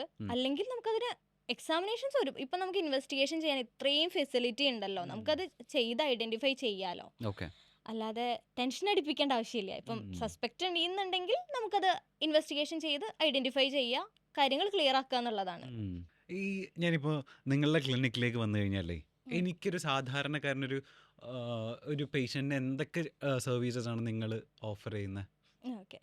നമ്മുടെ ക്ലിനിക്കിൽ നമ്മൾ സ്പെസിഫിക് ആയിട്ടുള്ള ട്രീറ്റ്മെൻറ്റ്സ് കൊടുക്കുന്നത് ആനോറക്ടൽ ഡിസീസുകൾക്കാണ്. ഓക്കെ. മലദ്വാര സംബന്ധമായിട്ടുള്ള അസുഖങ്ങൾ, ദഹന സംബന്ധമായിട്ടുള്ള പ്രശ്നങ്ങൾ, അതുപോലെ ശ്വാസകോശ സംബന്ധമായിട്ടുള്ള ആസ്മ, അലർജിയൊക്കെ എനിക്ക് പണ്ട് തൊട്ടേ അലർജി ഉള്ള ഒരാളായിരുന്നു. ഉം. ഞാൻ ആയുർവേദത്തിന് ചേർന്നതിൻ്റെ ശേഷമാണ് ഈ അലർജി മാറ്റാൻ പറ്റും എന്നുള്ളൊരു പോയിന്റ് എനിക്ക് മനസ്സിലായത്. ഉം. പണ്ട് തൊട്ടേ ഈ സിട്രസിൻ ഇങ്ങനെ കഴിച്ചുകൊണ്ടിരിക്കുന്ന ആളുകളെയാണ് ഉം. ഞാൻ കാണാറുള്ളത്. ഉം. പക്ഷെ അലർജി മാറ്റാൻ പറ്റുമെന്ന് ഞാൻ ആയുർവേദം പഠിച്ചു തുടങ്ങിയപ്പോഴേ എനിക്ക് മനസ്സിലായത്. ഓക്കെ. അപ്പോൾ അതുകൊണ്ട് അന്ന് തൊട്ട് ഞാൻ അലർജിയുടെ ട്രീറ്റ്മെൻറ്റ് എപ്പോഴും ചെയ്യാറുണ്ട്. ഉം. പിന്നെ നെയ്സൽ പോളിപ്പ് കൊണ്ട് ബുദ്ധിമുട്ടുന്ന ആളുകൾ, നെയ്സൽ പോളിപ്പ് എന്ന് പറഞ്ഞാൽ മൂക്കിലെ ദശ, ഉം. അവർ കൂടുതലും സ്മെല്ല് കിട്ടാണ്ട് തന്നെ വർഷങ്ങളായിട്ടുള്ള ആളുകളുണ്ടാവും. ഉം. അതുകൊണ്ട് തലവേദന സ്ഥിരമായിട്ട് അനുഭവിക്കുന്ന ആളുകളുണ്ടാവും. ഉം. വായ അടച്ച് ഉറങ്ങാൻ പറ്റാത്ത ആളുകളുണ്ടാവും. കാരണം ഈ മൂക്കിലെ ദശ വന്നിട്ട് ശ്വാസം കിട്ടാണ്ട് സ്ഥിരമായിട്ട് വാ തുറന്നുറങ്ങുന്ന ആളുകളുണ്ടാവും. ഉം. അതുകൊണ്ട് തന്നെ അവർക്ക് ബുദ്ധിമുട്ടാണ്. അങ്ങനത്തെ കണ്ടീഷൻസിനൊക്കെ നമുക്ക് ആയുർവേദത്തിൽ ക്ഷാരകർമ്മം വഴി മാനേജ് ചെയ്യാൻ പറ്റും. ഓക്കെ. അതുണ്ട്. ലൈഫ് സ്റ്റൈൽ ഡിസീസുകൾ നമ്മൾ മാനേജ് ചെയ്യാറുണ്ട്. ലൈഫ് സ്റ്റൈൽ ഡിസീസ് നമ്മുടെ മെറ്റബോളിക് റിലേറ്റഡ് ചെയ്തിട്ടുള്ള അസുഖങ്ങൾ മാനേജ് ചെയ്യുന്നുണ്ട്. ഉം. അതൊന്നും അല്ലാതെ നമ്മളിപ്പം ഇന്നത്തെ ഒരു ലൈഫ് സ്റ്റൈൽ അറിയാലോ, എല്ലാവരും ഹെക്റ്റിക് ആയിട്ടുള്ള ഒരു ലൈഫ് സ്റ്റൈൽ കൂടെ പോയിക്കൊണ്ടിരിക്കണേ. നമ്മുടെ ഫുഡ് ആണെങ്കിലും നമ്മുടെ ലൈഫ് സ്റ്റൈൽ ആണെങ്കിലും എല്ലാം ഹെക്റ്റിക്കാണ്. ആ ഒരു സമയത്ത് നമ്മുടെ ബോഡിക്ക് ഒരു റെജുവനേഷൻ കൊടുക്കുക എന്നുള്ളത് ഒരു പോയിന്റാണ്. ഉം. അത് ലക്ഷറി അല്ല, അത് ശരിക്കും നെസസിറ്റിയാണ്. ഉം. നമ്മുടെ ബോഡിക്ക് ഒരു ട്രീറ്റ്മെൻറ്റ് കൊടുക്കുക, ഒരു റെജുവനേഷൻ ട്രീറ്റ്മെൻ്റ് ഒക്കെ കൊടുക്കുന്നത് നമുക്ക് ബെറ്റർ ആണ്. ഉം. അങ്ങനത്തെ ട്രീറ്റ്മെൻറ്റ്സ് നമ്മുടെ ക്ലിനിക്കിൽ നമ്മൾ പ്രൊവൈഡ് ചെയ്യുന്നുണ്ട്. ഓക്കെ. ആരോഗ്യം സംരക്ഷിക്കാനുള്ള ട്രീറ്റ്മെൻറ്റ്സ്. അടിപൊളി. ഉം. അതുപോലെ തന്നെ നമ്മൾ പോസ്റ്റ്നേറ്റൽ കെയർ ഒക്കെ ചെയ്യുന്നുണ്ട്. ഉം. പക്ഷെ നമ്മുടെ കൂടുതൽ ഫോക്കസ് ഇരിക്കുന്നത് മെയിൻ നേരത്തെ അനറക്ടലാണ്. പറഞ്ഞ കാര്യങ്ങളൊക്കെ തന്നെയാണ്. ഓക്കെ. ഈ പറഞ്ഞ പോലെ നമ്മൾ ഈ ഗർഭകാലത്തെ ഈ സ്ത്രീകൾക്ക് ഈ പറഞ്ഞ പോലെ പൈൽസ് വരാനുള്ള സാധ്യത കൂടുതലാണ് എന്ന് ഉം. ഞാൻ കേട്ടിട്ടുണ്ട്. അപ്പോൾ അതിനുള്ള ട്രീറ്റ്മെൻറ്റ് അതിന് വേണ്ടിയിട്ട് നമ്മൾ എന്തൊക്കെയാണ് ഇപ്പോൾ സ്ത്രീകൾ ശ്രദ്ധിക്കേണ്ട കാര്യങ്ങൾ? നമുക്ക് പ്രഗ്നൻസിയുടെ സമയത്തും ഡെലിവറിയുടെ സമയത്തൊക്കെ പൈൽസിൻ്റെ സാധ്യത കൂടുതൽ തന്നെയാണ്. ഉം. നമ്മൾ കോൺസ്റ്റിപ്പേഷൻ വരാണ്ടിരിക്കാനുള്ള കാര്യങ്ങളാണ് ആ സമയത്ത് ശ്രദ്ധിക്കാനായിട്ട് പറയുക. ഉം. നമുക്ക് പച്ചക്കറികളൊക്കെ ഫുഡിൽ ആഡ് ചെയ്യുക. ഉം. പിന്നെ പ്രഗ്നൻ്റ് ആണ് എന്ന് കേട്ട അപ്പം തന്നെ റെസ്റ്റിലോട്ട് പോകാണ്ടിരിക്കുക, ബോഡി ഉം. ആക്റ്റീവായിട്ട് വെക്കാൻ നോക്കുക. ഉം. ഒരു ക്ലിനിക്കൽ കണ്ടീഷൻ ഉണ്ടെങ്കിൽ യെസ് ഓഫ് കോഴ്സ് റെസ്റ്റ് എടുക്കണം. ഉം. അല്ലാത്ത പക്ഷം ആക്റ്റീവായിട്ട് ഇരിക്കുക എന്നുള്ളത് തന്നെയാണ്. ഉം. നമുക്ക് അത്യാവശ്യം എക്സസൈസും ചെയ്തുകൊണ്ടിരിക്കുന്ന ജോലികളും എല്ലാം കണ്ടിന്യൂ ചെയ്യാം. ഉം. അങ്ങനെ വരുമ്പോഴത്തേക്കും നമ്മുടെ ഡൈജഷൻ നല്ല രീതിയിൽ നടക്കും. പൈൽസിൻ്റെ ഒരു ബുദ്ധിമുട്ട് ഏറെക്കുറെയൊക്കെ നമുക്ക് വല്ലാണ്ട് കുഴപ്പമില്ലാതൊക്കെ മാനേജ് ചെയ്ത് പോകാൻ പറ്റും. എനിക്ക് തോന്നുന്നു അത് എല്ലാ സ്ത്രീകൾക്കും ഈ പറഞ്ഞ ഡൗട്ടുള്ളൊരു കാര്യമായിരിക്കും. അതായത് ഗർഭകാലം ആവുന്ന സമയത്ത് അവർ ചെയ്യേണ്ട എക്സസൈസിൻ്റെ ഒരു പരിധി എങ്ങനെയാണ്, അവരുടെ സെക്ഷൽ ലൈഫ് എങ്ങനെയായിരിക്കണം, അല്ലെങ്കിൽ നമ്മൾ ജോലി ഈ പറഞ്ഞ ജോലി ചെയ്താലും പ്രശ്നം എന്നാൽ ജോലി ചെയ്യാതിരുന്നാലും പ്രശ്നം. അപ്പോൾ ഇതിൻ്റെയൊക്കെ ഒരു ലൈൻ എവിടെ വരെ ആയിരിക്കണം എന്നാണ് വിചാരിക്കുന്നത്? അത് ഓരോ ആളുകളുടെ ഇപ്പം കൺസീവ് ചെയ്തിരിക്കുന്ന ഗർഭം ധരിച്ചിട്ടുള്ള ആ ഒരു അമ്മയുടെ ഹെൽത്തിനനുസരിച്ചിട്ടാണ് ഈ എല്ലാ കാര്യങ്ങളും വരുന്നത്. ഉം. ഇപ്പോൾ നിങ്ങൾക്ക് ഒട്ടും ഒരു എന്താ പറയുക റെസ്റ്റ് എടുക്കണം എന്നുണ്ടെങ്കിൽ ഡോക്ടർ കൃത്യമായിട്ട് തന്നെ പറയും ഇത് ഉം. നിങ്ങൾ റെസ്റ്റ് എടുക്കേണ്ട കണ്ടീഷനാണ് എന്ന്. ഓക്കെ. അല്ലാത്ത പക്ഷം ഡെയിലി നിങ്ങൾ ചെയ്തുകൊണ്ടിരുന്ന എന്തൊക്കെയാണോ വർക്കുകൾ ഉം. അത് നിങ്ങൾക്ക് കണ്ടിന്യൂ ചെയ്യാം. പ്രഗ്നൻസി എന്ന് പറഞ്ഞൊരു രോഗാവസ്ഥയൊന്നും അല്ല. ഉം. അതുകൊണ്ട് തന്നെ നമുക്ക് നമ്മൾ ചെയ്തുകൊണ്ടിരിക്കുന്ന എല്ലാ കാര്യങ്ങളും അതേപോലെ തന്നെ കണ്ടിന്യൂ ചെയ്യാൻ പറ്റും. ഉം. ഒരു പ്രശ്നമുണ്ട്, ഹെൽത്തിനൊരു പ്രശ്നമുണ്ടെങ്കിൽ ഡോക്ടർ പറയും, അപ്പം മാത്രം റെസ്റ്റിൻ്റെ കാര്യത്തിനെ പറ്റി നോക്കിയാൽ മതി. ഓക്കെ. ഇതിപ്പോൾ ഈ ഗട്ട് ഹെൽത്ത് എക്സ്പെർട്ടും കൂടെ ആണല്ലോ. അതായത് ഉം. നമുക്കൊക്കെ എൻ്റെ ഒരു ഫ്രണ്ട് ഉണ്ട്, സുഹൃത്തുണ്ട്. അയാൾ ഒരു ദിവസം 10-ലധികം ചായ കുടിക്കുന്ന ഒരു ചായ അഡിക്റ്റ് ആയിട്ടുള്ള ഒരാളാണ്. അതായത് ഉം. ഒരു ദിവസം ഒരു 6-7 അല്ലെങ്കിൽ ഒരു 3-ലധികം തവണ ചായ ആ, അല്ലെങ്കിൽ കാപ്പി കുടിക്കുന്ന ആളുകളുടെയൊക്കെ ദഹനവും അവരുടെ ഒരു ഗട്ട് ഹെൽത്തിനെയൊക്കെ എങ്ങനെയൊക്കെ പ്രതികൂലമായിട്ട് അത് ബാധിക്കുന്നുണ്ടെന്നാണ് വിചാരിക്കുന്നത്? ചായ ഒരുപാട് കുടിക്കുന്നത് നമ്മുടെ മെറ്റബോളിസം പ്രശ്നമാക്കും. ഉം. അതുപോലെ തന്നെ നമ്മൾ കഴിക്കുന്ന ഫുഡ് അബ്സോർബ് ചെയ്യണമല്ലോ. ഉം. ആ ഒരു അബ്സോർപ്ഷൻ കിട്ടുമ്പോഴാണ് നമ്മുടെ ഹെൽത്തിലോട്ട് അത് എത്തുന്നത്. നമുക്ക് ഉം. നമ്മുടെ ശരീരത്തിലോട്ട് ആ ഒരു പോഷകാംശങ്ങൾ എത്തുന്നത്. ഉം. ആ ഒരു പോഷകാംശങ്ങളുടെ ആഗിരണം വേണ്ട രീതിയിൽ നടക്കാണ്ട് പോകും. ഓക്കെ. പിന്നെ നമ്മൾ ക്ഷീണമായിരിക്കും, തളർച്ചയായിരിക്കും, നമ്മുടെ ദഹനത്തിൽ മൊത്തത്തിൽ പ്രശ്നമാണ്. പിന്നീട് അത് കോൺസ്റ്റിപ്പേഷനിലേക്ക്, മലബന്ധത്തിലേക്ക് പോകും. ഉം. ചിലർക്ക് അത് വയറിളക്കത്തിലേക്കും പോകും. അത് പിന്നീട് പൈൽസിലോട്ട് അങ്ങനെയുള്ള അസുഖങ്ങളിലോട്ട് വന്നെത്താറുമുണ്ട്. ഓക്കെ. ഒരു 2 ചായ മാക്സിമം, അത് കഴിഞ്ഞിട്ട് അവിടെ നിർത്തുക എന്നുള്ളതാണ്. ഒരു ഉം. ലൈൻ ഇടുക. ഉം. വീണ്ടും വീണ്ടും ഇങ്ങനെ ഒരു അഡിക്ഷൻ ഫോം ചെയ്യാണ്ടിരിക്കുക എന്നുള്ളത് ആവശ്യമാണ്. ഉം. ഉം. പിന്നെ നമ്മൾ ഫുഡിനോടൊപ്പം ചായ കുടിക്കുന്നത് മാത്രം മികച്ചൊരു തീരുമാനമല്ല. ഫുഡിൻ്റെ കൂടെ ചായ കുടിക്കുമ്പം നമ്മുടെ ഫുഡിലെ പോഷകങ്ങൾ അബ്സോർബ് ചെയ്യാനൊരു പ്രശ്നമുണ്ട് അവിടെ. ആ, നമ്മളൊക്കെ ഈ മലയാളികൾ ബ്രേക്ക്ഫാസ്റ്റിന്റെ കൂടെ ചായ കൊടുക്കുന്ന ആളുകളല്ലേ? അല്ലേ? ഈ പുട്ടിന്റെ പരിപ്പിന്റെ കൂടെ നമ്മൾ ചായ ആ കുടിക്കുക, അതൊട്ടും ഹെൽത്തി അല്ല. നമ്മൾ ചായ കുടിക്കുക, ഉം. ഭക്ഷണം കഴിക്കുന്ന സമയത്ത് നമ്മൾ അതിൻ്റെ കൂടെ ചായ കുടിക്കണ്ട, ഓക്കെ. വെള്ളമാക്കാം. ഓ, ഓക്കെ. ഈ പറഞ്ഞ പോലെ എൻ്റെ ഒരുപാട് ഈ സ്ത്രീകൾ എല്ലാവർക്കും ഉണ്ടാവുന്ന ഒരു ഡൗട്ടായിരിക്കും. അതായത് ഈ നമ്മളുടെ ഈ പ്രസവാനന്തരേ സ്ത്രീകൾക്ക് ഉണ്ടാവുന്ന വണ്ണക്കൂടുതലുണ്ടായിരിക്കും, അത് ഷുഗറിൽ വേരിയേഷൻസ് വരുമായിരിക്കും, ഉറക്കക്കുറവുണ്ടായിരിക്കും. ഉം. ഒരു പോസ്റ്റ് ഡെലിവറി നമ്മൾ സ്ത്രീകൾക്ക് കൊടുക്കേണ്ട ഫിസിക്കൽ മെൻ്റൽ ട്രീറ്റ്മെൻറ്റ്സ് ആയുർവേദത്തിൽ പറയാൻ പറഞ്ഞു കഴിഞ്ഞാൽ എങ്ങനെയൊക്കെയാണ് നമ്മൾ ശ്രദ്ധിക്കേണ്ടത്? ഓക്കെ, നമ്മൾ ഫസ്റ്റ് ഒരു കൺസൾട്ടേഷൻ എടുത്തിട്ട് അവരുടെ ഫിസിക്കൽ സ്റ്റേറ്റും മെൻ്റൽ സ്റ്റേറ്റിനെയും അനുസരിച്ചിട്ടായിരിക്കും നമ്മളെപ്പോഴും പ്ലാൻ ചെയ്യുക. ഓക്കെ. അതിൽ ഇപ്പോൾ നമ്മളൊരു എക്സസൈസൊക്കെ ഒരു നോർമൽ ഡെലിവറി ആണ്, പ്രശ്നമൊന്നുമില്ല, അല്ലെങ്കിൽ സിസേറിയൻ ആണെന്നുണ്ടെങ്കിൽ നോർമൽ ഡെലിവറി ആണെങ്കിൽ ഒരു 6 വീക്സ് കഴിഞ്ഞിട്ടും, സിസേറിയൻ ആണെന്നുണ്ടെങ്കിൽ ഒരു 8 വീക്സോ അല്ലെങ്കിൽ ഒരു മിക്കതും 8 വീക്സിനോട് അടുപ്പിച്ചിട്ടായിരിക്കും നമ്മൾ നോർമൽ നിങ്ങളുടെ ഒരു ചെറിയ എക്സസൈസുകളൊക്കെ സ്റ്റാർട്ട് ചെയ്യൂ എന്ന് പറയാം. ഓക്കെ. പക്ഷെ പൊതുവേ സ്റ്റാർട്ട് ചെയ്യാൻ മടിയായിരിക്കും. 3 മാസം വരെ ബെഡ് റെസ്റ്റിൽ അങ്ങനെ നിവർന്ന് കിടന്നാലേ ഹെൽത്ത് ശരിയാവുള്ളൂ എന്നുള്ളൊരു കോൺസെപ്റ്റ് ഉണ്ട് പണ്ട് തൊട്ട്. അപ്പം നമ്മളൊരു ചെറിയ എക്സസൈസ് ഒക്കെ തുടങ്ങാൻ പറഞ്ഞു കഴിഞ്ഞാൽ ഒരു വിമുഖതയാണ്. അപ്പം തന്നെ എക്സസൈസ് ചെയ്താൽ നടുവേദന ഉണ്ടാക്കില്ലേ എന്ന്. നടുവേദന ഉണ്ടാക്കുകയല്ല ചെയ്യുക, നമ്മുടെ ഹെൽത്ത് ബെറ്റർ ആവുകയാണ് ചെയ്യുക. അതുപോലെ നമ്മുടെ ദഹനം കൃത്യമാക്കുക, നമുക്ക് ആവശ്യത്തിനുള്ള ഭക്ഷണം കഴിക്കുക. ഇപ്പം ഫീഡ് ചെയ്യുന്നുണ്ട് എന്ന് വിചാരിച്ചിട്ട് ഓവറായിട്ട് നമ്മൾ ഫുഡ് എടുക്കരുത്. അതുപോലെ തന്നെ ഒരു ട്രെൻഡ് ഉണ്ട്, പ്രസവം കഴിഞ്ഞ് കഴിഞ്ഞാൽ അടുത്തുള്ള ഏതെങ്കിലും ഒരു മെഡിക്കൽ ഷോപ്പിൽ പോവും, പ്രസവരക്ഷാ മരുന്നിൻ്റെ ഒരു കിറ്റ് അങ്ങോട്ട് വാങ്ങിക്കും, ആ മരുന്ന് അങ്ങോട്ട് കഴിക്കും. പക്ഷെ അങ്ങനെയല്ല ചെയ്യണ്ടേ. ഒരു ഡോക്ടറെ കണ്ട് ഇയാൾക്ക് എന്തൊക്കെ മരുന്നാണോ ആവശ്യമുള്ളത് അത് മാത്രമേ കഴിക്കാൻ പാടുള്ളൂ. അല്ലെങ്കിൽ കുഞ്ഞിന് ഗ്യാസ് വരും, കുഞ്ഞിന് മോശം പോകാൻ ബുദ്ധിമുട്ടാവും, കുഞ്ഞ് കരച്ചിലോട് കരച്ചിലായിരിക്കും, രാത്രി ഒന്നും നമുക്ക് ഉറങ്ങാൻ പറ്റില്ല. അത് ഈ മെഡിസിൻ കറക്റ്റ് അല്ലാത്ത മെഡിസിൻ കഴിച്ചിട്ടായിരിക്കും. അത് ആയുർവേദ മെഡിസിൻ്റെ പ്രശ്നമല്ല, അത് ചിലപ്പം ഈ അമ്മയ്ക്ക് പറ്റാത്ത മെഡിസിൻ ആയിരിക്കും അവിടെ കൊടുത്തിരിക്കുന്നത്. അപ്പം അതിന് ഡയറക്റ്റ് ഒരു ഡോക്ടറെ കൺസൾട്ട് ചെയ്തിട്ട് ആവശ്യമുള്ള മരുന്ന് കഴിക്കുക. അങ്ങനെയാണെങ്കിൽ ആ ഒരു ഇഷ്യൂ അവിടെ ഒഴിവാക്കാം. അല്ലാതെ ആയുർവേദ മരുന്ന് മൊത്തത്തിൽ പ്രശ്നമാണ് എന്നുള്ളൊരു കോൺസെപ്റ്റിലോട്ടല്ല അത് പോകണ്ടേ. അതുപോലെ നെയ്യ്, പ്രസവം കഴിഞ്ഞാൽ പിന്നെ കുറേ നെയ്യ് ലേഹ്യമൊക്കെ കഴിക്കണം എന്നുള്ളൊരു ചിന്തയുണ്ട്. പക്ഷെ നെയ്യും ലേഹ്യവും ആവശ്യമുള്ളവർ കഴിച്ചാൽ മതി, അല്ലാത്തവർ കഴിക്കണ്ട. ഇപ്പം എൻ്റെ ഡെലിവറി കഴിഞ്ഞിട്ട് ഇപ്പോൾ 5 months ആയിട്ടേ ഉള്ളൂ. ഞാൻ വെയിറ്റ് ഗെയിൻ ചെയ്തിട്ടുണ്ടായിരുന്നു, അതുപോലെ തന്നെ എൻ്റെ വെയിറ്റ് കുറയുകയും ചെയ്തു. അത് ഒരു ഡോക്ടറെ കൺസൾട്ട് ചെയ്ത് കഴിഞ്ഞാൽ ഈ കാര്യങ്ങൾ നിങ്ങൾക്കും പറഞ്ഞു തരും.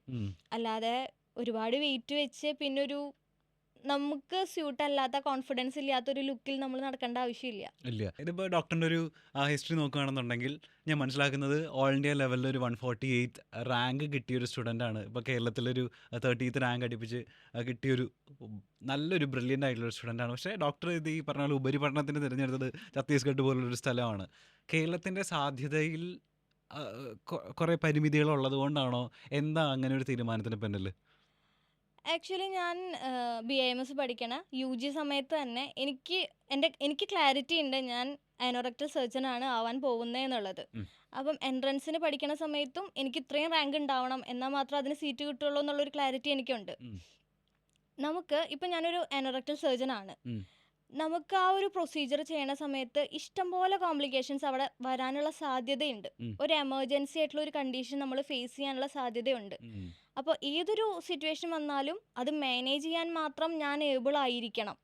എൻ്റെ അടുത്തൊരു പേഷ്യൻറ്റിനെ അവർ അത്രയും ട്രസ്റ്റ് ചെയ്തിട്ടാണ് അവരെൻ്റെ അടുത്ത് വരുന്നത്. അപ്പോൾ ആ ഒരു ട്രസ്റ്റ് ഞാൻ കീപ്പ് ചെയ്യണമെങ്കിൽ അത്രയും ഞാൻ ഏബിൾ ആയിരിക്കണം. ഒരു എമർജൻസി സിറ്റുവേഷൻ വന്നാലും ഒരു കോംപ്ലിക്കേഷൻ വന്നാലും എനിക്കത് മാനേജ് ചെയ്യാൻ പറ്റണം. അതുപോലെ തന്നെ അനോറക്ടൽ സർജൻ എന്ന് പറയുമ്പോൾ ബാക്കിയുള്ള സർജറികളെ പറ്റിയും എനിക്കൊരു ധാരണ ഉണ്ടായിരിക്കണം. ഒരു എമർജൻസി മാനേജ്മെൻ്റ് ആണ് മെയിനായിട്ടും നമുക്ക് അറിഞ്ഞിരിക്കണം. പക്ഷെ കേരളത്തിലെന്ന് പറയുമ്പോൾ നമുക്ക് അനോറക്ടൽ പ്രൊസീജിയേഴ്സ് ഉണ്ട്, പക്ഷെ എക്സ്പോഷർ കുറവാണ്. പക്ഷെ ഒരു നോർത്ത് ഇന്ത്യൻ സൈഡിലോട്ട് പോവുകയാണെങ്കിൽ നമുക്ക് അവിടെ തരുന്നത് ഒരു മോഡേൺ ഹോസ്പിറ്റലിലെ OT എങ്ങനെയാണോ അത്രയും ഫെസിലിറ്റിയാണ് നമ്മൾ പഠിക്കുമ്പോൾ തന്നെ നമുക്ക് അവിടെ കിട്ടുന്നത്. അതേപോലെ തന്നെ നമുക്ക് അത്രയും കേസുകളിലോട്ട് എക്സ്പോഷർ ഉണ്ട്. നമുക്ക് അനോറക്ടൽ കേസ് മാത്രമല്ല അവിടെ കിട്ടുക, അല്ലാത്ത കേസുകളും നമുക്ക് കിട്ടും. അപ്പം നമുക്ക് അതിനൊക്കെ പറ്റി നമുക്കൊരു ധാരണ വരും. അതുപോലെ നമുക്കൊരു എമർജൻസി കണ്ടീഷൻ ഉണ്ടെങ്കിൽ നമുക്കത് സുഖമായിട്ട് മാനേജ് ചെയ്യാം എന്നുള്ളൊരു കോൺഫിഡൻസ് നമുക്ക് അവിടെ വരും.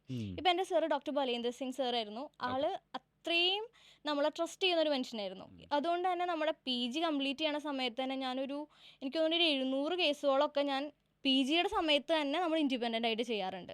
കേസുകളും അവിടെ ഒരുപാട് വരും. പിന്നെ നമ്മൾ BHUവിലെ ലക്ഷ്മൺ സാർ, അങ്ങനെ ഒരുപാട് ഫേമസ് ആയിട്ടുള്ള ആളുകളുടെ കൂടെ നമുക്ക് വർക്ക് ചെയ്യാനുള്ളൊരു അവസരം നമുക്ക് കിട്ടും.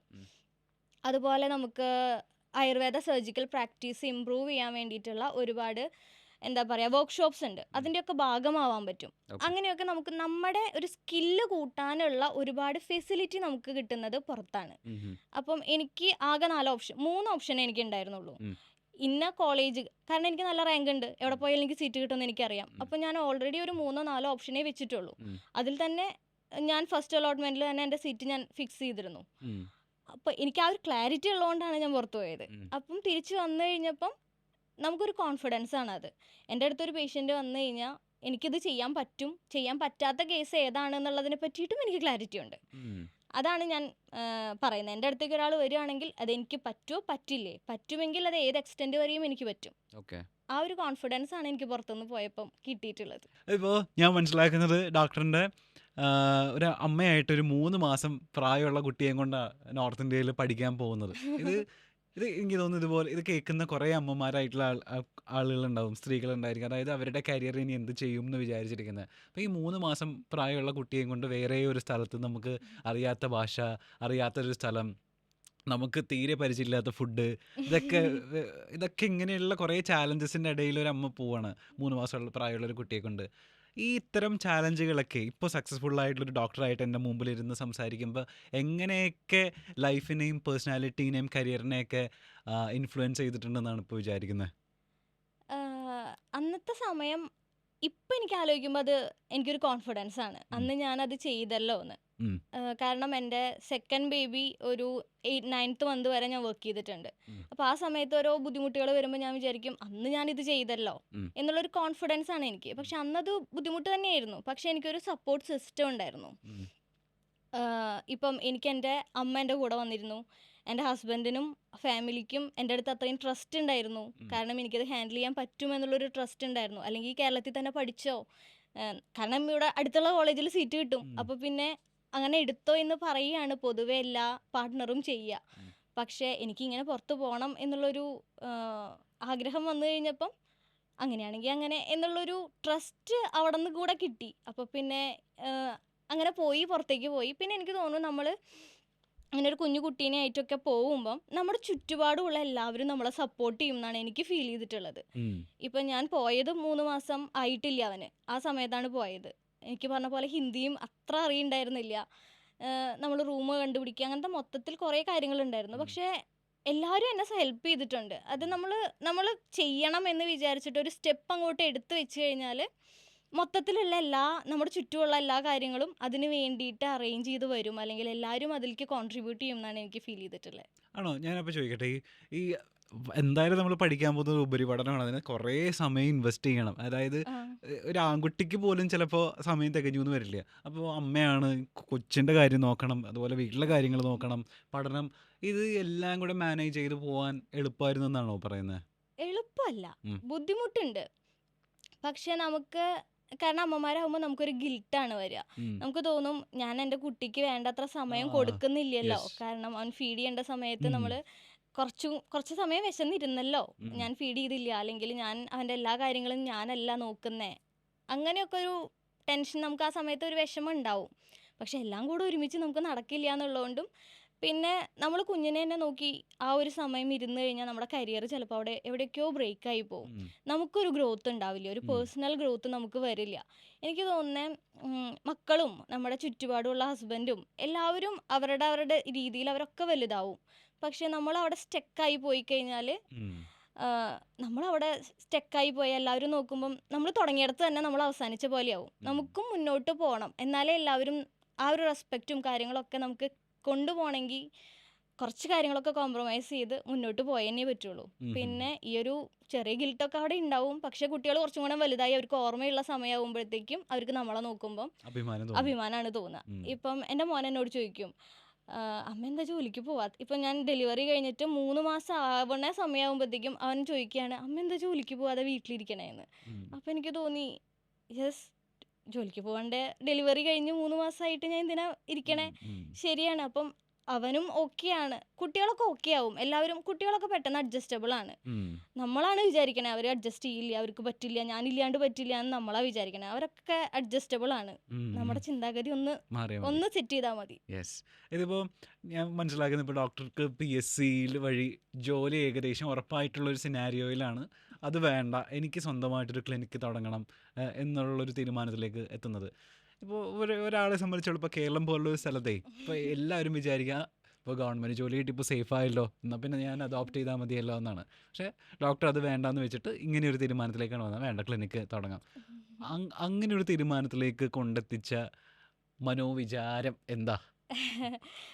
ഗവൺമെൻറ് ജോലി ശരിയാണ്, നമുക്കൊരു സെക്യൂരിറ്റി തരുന്ന ഒരു ജോലി തന്നെയാണ്. ഉം, പക്ഷെ നമുക്ക് നമ്മുടെ എന്ന് പറയുന്ന ഒരു സംഭവത്തിനെ ഉം, ഇവിടെ ഉണ്ടാക്കാൻ നമുക്ക് പറ്റില്ല. നമുക്ക് ഉം, ഒരു പേഷ്യൻ്റ് ബേസ് ഒക്കെ ഉണ്ടാക്കാം, ഉം, പേഷ്യൻസിൻ്റെ മനസ്സിൽ നമ്മൾ ഒരാൾ തന്നെയായിരിക്കും. ഉം, പക്ഷേ ഇപ്പം ഞാൻ ഇവിടുന്ന് ജീവിച്ച് പോരുമ്പം എനിക്ക് ഞാനായിട്ട് ഉണ്ടാക്കിയത് എന്ന് പറഞ്ഞിട്ട് കോൺട്രിബ്യൂട്ട് ചെയ്ത് കൊടുക്കാൻ പറ്റുന്ന ഒരു ബ്രാൻഡ്, അല്ലെങ്കിൽ ഞാൻ വിചാരിക്കുന്ന ആളുകൾക്ക് ട്രസ്റ്റബിൾ ആയിട്ട് വരാൻ പറ്റുന്ന ഒരു സ്ഥലം ഉണ്ടാക്കണം എന്നുള്ളതാണ്. ഉം, ഇപ്പോൾ ആക്ച്വലി എൻ്റെ ഹസ്ബൻഡൊക്കെ ബിസിനസ്സാണ് ചെയ്യണത്, ഹസ്ബൻഡും ചേട്ടനൊക്കെ. ഞാൻ അവരുടെ ആ ഒരു ഫേസ് കണ്ടിട്ടുണ്ട്. ഉം, അതാണ് ഒരു ഇൻസ്പിറേഷൻ ആയിട്ടുള്ളതും. അവർ ഭയങ്കര സ്ട്രഗിൾ ചെയ്തൊരു ഫേസിൽ നിന്ന് ഒരു ബ്രാൻഡ് ബിൽഡ് ചെയ്ത് 5 എലമെൻറ്റ്സ് എന്നാണ് ആ ഒരു ബ്രാൻഡിൻ്റെ പേര്. ഹസ്ബൻഡിൻ്റെ പേര് നിതിൻ, നിമോദ് ചേട്ടൻ. ഇവർ ഒരു ബ്രാൻഡ് ബിൽഡ് ചെയ്ത് ആ ഒരു ബ്രാൻഡിൻ്റെ പേരിൽ തല ഉയർത്തി നിൽക്കുക, ആ ഒരു ബ്രാൻഡിൻ്റെ പേരിൽ അറിയപ്പെടുക, അങ്ങനെയൊക്കെ കാണുമ്പോഴാണ് എനിക്ക് ഫീൽ ചെയ്യുന്നത് ഞാനൊരു ഡോക്ടറാണ് ശരിയാണ്, പക്ഷെ കൂടുതൽ ആളുകളിലോട്ട് ഞാൻ എത്താൻ, അല്ലെങ്കിൽ ഒരു സർവീസ് സ്പെസിഫിക്കായി ട്രസ്റ്റബിളായ ആളുകൾക്ക് വരാൻ പറ്റുന്ന രീതിക്ക് കൊണ്ടുവരാനൊക്കെ പറ്റുക മേ ബി എൻ്റെ സ്വന്തമായിട്ടുള്ളൊരു സ്ഥാപനമാകുമ്പോഴാണ്. കാരണം അപ്പോൾ എനിക്ക് അവിടെ എന്തും ചെയ്യാം, എനിക്ക് അവിടെ ഒരു ബാരിയർ ഇല്ല. എനിക്ക് എത്ര നല്ല സർവീസ് ഒരാൾക്ക് കൊടുക്കണം എന്നുണ്ടെങ്കിലും ഞാൻ മാത്രം തീരുമാനിച്ചാൽ മതി, എൻ്റെ ഇവിടെ ഇത്രയും നല്ലൊരു സർവീസ് വേണം, എൻ്റെ സ്റ്റാഫ് ഇത്രയും നല്ലൊരു ക്വാളിറ്റിയിലാണ് ഇവിടുന്ന് അവർക്ക് എന്ത് വേണം കൊടുക്കാൻ എന്നുള്ളത് ഞാനാണ് തീരുമാനിക്കുക. എൻ്റെ ഒരു തീരുമാനത്തിൽ എനിക്ക് ഏറ്റവും നല്ലൊരു സർവീസ് എത്രയും കുറഞ്ഞൊരു ഒരു എക്സ്പെൻസിൽ അവർക്ക് അഫോർഡബിൾ ആയിട്ടുള്ള രീതിയിലൊക്കെ എനിക്ക് ചെയ്യാൻ പറ്റും. ഉം, ആ ഒരു നമ്മുടെ കയ്യിലിരിക്കും ഉം, നമുക്ക് എന്ത് ചെയ്യണം എന്നുള്ളത്. ഉം. അതാണ് ഒരു ബ്രാൻഡ് ബിൽഡ് ചെയ്യാന്നുള്ളൊരു ചിന്തയിലോട്ട് വന്നത്. എനിക്കത് കംപ്ലീറ്റ് ആയിട്ട് മനസ്സിലാവും. കാരണം നമ്മൾ സ്വന്തമായിട്ട് ചാനൽ തുടങ്ങുന്ന സമയത്തേ ഉണ്ടാവുന്ന ഒരു സാറ്റിസ്ഫാക്ഷൻ, അതായത് നമ്മൾ മുന്നേ വേറെ ചാനലിലൊക്കെ വേറെ അവരുടെ ഇഷ്ടത്തിന് നമ്മൾ അതെ, കോണ്ടന്റ് കൊടുത്തിട്ട് ഇപ്പോൾ എൻ്റെ ഇഷ്ടത്തിന് അതെ, നമുക്ക് ഇഷ്ടമുള്ളവരെ നമുക്ക് നമ്മളെ ലൈഫ് കൊണ്ടുപോകാൻ പറ്റും എന്ന് പറയുമ്പോൾ അത് ഈ പറഞ്ഞ പോലെ ഒരു അതെ. കിടന്നുറങ്ങാൻ നേരത്ത് വലിയ സുഖവും നമുക്ക് സന്തോഷമുണ്ട്. ആ, സന്തോഷമാണ്. ഇപ്പം മേ ബി നമ്മൾ ഒരുപാട് പൈസയൊന്നും ഉണ്ടാക്കില്ലായിരിക്കും, അതെ. പക്ഷേ നമുക്ക് ആ ഒരു പേഷ്യൻറ്റിൻ്റെ അടുത്ത്, അല്ലെങ്കിൽ എൻ്റെ അടുത്ത് വരുന്ന ഒരാളുടെ അടുത്ത് നമുക്ക് കുറച്ചുകൂടെയും കണക്ട് ചെയ്യാൻ പറ്റും, ഉം, അല്ലെങ്കിൽ നമുക്ക് അവരോട് കൂടുതലും എംപതൈസ് ചെയ്യാൻ പറ്റും. ഉം, ഇപ്പോൾ നമ്മൾ വേറൊരു സ്ഥലത്താണെന്നുണ്ടെങ്കിൽ അവിടെ ഒരു പ്രോട്ടോക്കോൾ ഉണ്ടാവും, ആ ഉം, ഒരു രീതിയിലായിരിക്കണം നമ്മൾ എങ്ങനെയെങ്കിലും ഒക്കെ ആയിട്ട് നമ്മൾ ബിഹേവ് ചെയ്ത് പോവുക. നമുക്ക് ഉം, ഏഹ്, എന്താ പറയുക, ലിഖിതമായിട്ടല്ലെങ്കിലും നമുക്ക് അലിഖിതമായിട്ടുള്ളൊരു രീതിയിൽ, റിട്ടേൺ അല്ലാത്ത രീതിയിൽ ചിലപ്പോൾ നമുക്കൊരു പ്രോട്ടോകോൾ അവിടെ ഉണ്ടാവും. ഉം. പക്ഷേ നമ്മുടെ സ്ഥാപനമാണെന്നുണ്ടെങ്കിൽ നമ്മൾ തീരുമാനിക്കുന്നതും നമ്മൾ തീരുമാനിക്കുന്ന ക്വാളിറ്റിയും നമ്മൾ തീരുമാനിക്കുന്ന സർവീസും ഏറ്റവും ബെസ്റ്റായിട്ട് നമുക്ക് കൊടുക്കാൻ പറ്റും. Yeah. നമുക്ക് നമ്മുടെ തീരുമാനമാണല്ലോ അവിടെ. അതെ. അപ്പോൾ doctor, thank you so much for the time. ഈ പറഞ്ഞ പോലെ ഒരു മണിക്കൂറിൽ ഒരുപാട് ഇൻഫർമേഷൻസ് നമ്മൾ അങ്ങോട്ടും ഇങ്ങോട്ടും പാസ്സായി എന്നാണ് ഞാൻ വിചാരിക്കുന്നത്. Thank you so much for the quality time. ഈ പറയുന്ന പോലെ നമുക്ക് ആ സോഷ്യൽ സ്റ്റിഗ്മയൊക്കെ മാറ്റേണ്ട സമയമായിട്ടുണ്ട്. അതിനെപ്പറ്റി സംസാരിച്ചതിലും ഈ പറയുന്ന പോലെ ആളുകളിലേക്ക് ഇടയിലേക്ക് കമ്മ്യൂണിക്കേറ്റ് ചെയ്യാൻ സാധിച്ചതിലും എനിക്ക് ഒരുപാട് സന്തോഷം. അപ്പോൾ കരിയറിൽ ഇനിയും ഒരുപാട് ഉയരങ്ങളിലേക്ക് എത്താൻ സാധിക്കട്ടെ. Thank you for the quality time. Thank you Gaddafi. ഇങ്ങനൊരു സ്റ്റേജ് ഇങ്ങനൊരു പ്ലാറ്റ്ഫോം കിട്ടുന്നതും നല്ലതാണ്. കാരണം നമുക്കിങ്ങനൊരു ടോപ്പിക്കിനെ പറ്റി സംസാരിക്കാനും ആ ഒരു സ്റ്റിഗ്മ, ആ ഒരു ബുദ്ധിമുട്ടും ഒരു ടാബു മാറ്റാനും നമുക്കൊരു ഓപ്ഷൻസ് ഉണ്ടാവുന്നത് ഇതുപോലെയുള്ള പോഡ്കാസ്റ്റുകളിൽ നമുക്ക് സംസാരിക്കാനുള്ള ഒരു അവസരം വരുമ്പോഴും കൂടിയാണ്. അപ്പോൾ അങ്ങനെ ഒരു ഓപ്പർച്യൂണിറ്റി തന്നതിനും താങ്ക് യു സോ മച്ച്. അപ്പോൾ എവിടെയാണ് ക്ലിനിക്ക് എന്നും കൂടെ ഒന്ന് പറഞ്ഞേക്ക്, എന്തൊക്കെയാണ് ആ, അവിടുത്തെ അവസ്ഥയെന്നും കൂടെ ഒന്ന് പറഞ്ഞേരെ. പഞ്ചഭൂത ആയുർവേദ ക്ലിനിക്ക് തൃശ്ശൂർ പൂങ്കുന്നത്താണ് വരുന്നത്. നമ്മൾ കൂടുതലും സ്പെഷ്യലൈസ് ചെയ്ത ട്രീറ്റ്മെൻറ്റ്സ് കൊടുക്കുന്നത് ഇതുപോലെ മലദ്വാര സംബന്ധമായിട്ടുള്ള അസുഖങ്ങൾ, അതുപോലെ തന്നെ നെയ്സൽ പോളിപ്പ്, അലർജി, സൈനസൈറ്റിസ്, ദഹന സംബന്ധമായിട്ടുള്ള പ്രശ്നങ്ങൾ, പിന്നെ ആയുർവേദത്തിലെ വാതരോഗങ്ങൾ, സന്ധിവാതം, അതുപോലെയുള്ള രോഗങ്ങൾ, പിന്നെ റെജുവിനേഷൻ ട്രീറ്റ്മെൻറ്റ്സ്, ഇങ്ങനെയൊക്കെയാണ് നമ്മൾ ഫോക്കസ് ചെയ്ത് പോകുന്നത്. അപ്പോൾ thank you so much. Thank you.